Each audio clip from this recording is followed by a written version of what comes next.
Imagine for a moment how different your life could have been if you had been welcomed into a circle of women of all different generations when you started cycling with the moon. And wouldn't you love every girl to receive that as her birthright, to know that becoming a woman is something worth celebrating, and to know that you're not alone? To know that there is a community around you that will guide you, that will support you, that will encourage you, and will truly hear and see you. Our lineages have been broken. And by that, what I mean is, traditionally in all the indigenous cultures, women would gather at every new moon, and as a practice, they would intuit and channel insights for themselves and also on behalf of the wider community. And so a woman was revered for her intuitive gifts. And when she reached moon pause, when she stopped physically cycling but continued to energetically cycle, she would be honoured as a woman who had truly attained her power. Now, because we've lost these lineages of teachings and initiating girls into red tents and moon lodges, a lot of us grew up sort of finding our way blind. And that led to decisions that we may have lived to regret. And our girls are living in a culture after 5,000 years of patriarchal consciousness that is very predatory. We have the sexualization of children in the media. A lot of the dolls which they buy, like Bratz dolls and Monster High dolls, are highly sexualized.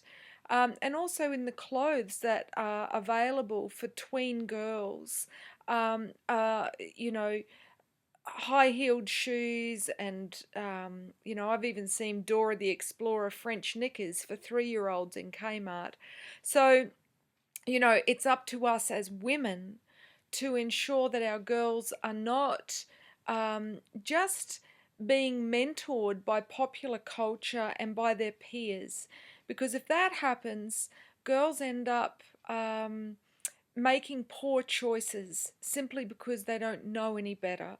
And nowadays, with everything being published online, a lot of their mistakes are going to be public domain for the rest of their lives, and this can affect their careers and have really detrimental effects upon their psyche as well. So this is a call out to all the women, not just the mums and the grandmas, but also the aunts, the cousins, those of you that have a tween or a teen or even a 20-something young woman in your life, or young girl who you feel could use some support. This is a call out to you to consider starting a red tent circle as a monthly practice. Now, this is something that you can create with your female friends, your neighbours, members of the family, but women of all generations. And it gives girls the opportunity to experience listening to women of all different ages and the experiences that they've had without judgment, and in a space that's really safe for everyone to be completely honest about some of the greatest mistakes that they've made, so that everyone can laugh and not carry so much shame or self-criticism, and help each other and nurture each other to grow into their fullest self. And this helps girls to really love being a woman and to see the value in their womanhood, because otherwise girls grow up thinking that what it is to be woman is to package up their best assets and sell themselves. And in doing that, they sell themselves short, and they also place themselves in grave danger of continual cyclic abuse, not just sexually, but physically they're at risk of being, you know, well, anything from STDs to being physically hurt, as well as emotionally. If we sell ourselves to whichever bidder gives us a bit of attention, then we're not honoring ourselves. And so this sets up a pattern of making poor choices. And also, psychically, energetically, women are very, very sensitive.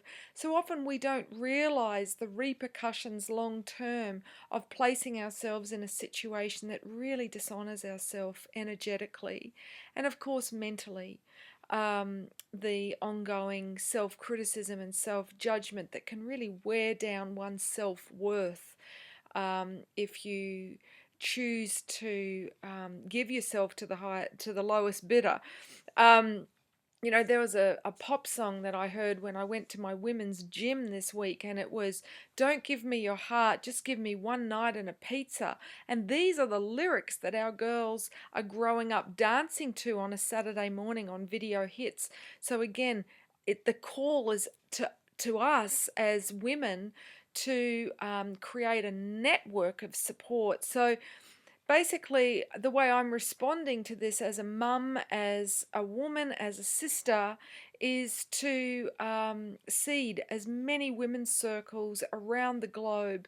I've already taught over 500 women in 32 countries through an online course. And this online course means that you can do it in the privacy of your own home, get the skills, and start running a monthly circle. This might be something you do privately or as a public community service, in which case it can also become, an added income stream for you to support you and your family.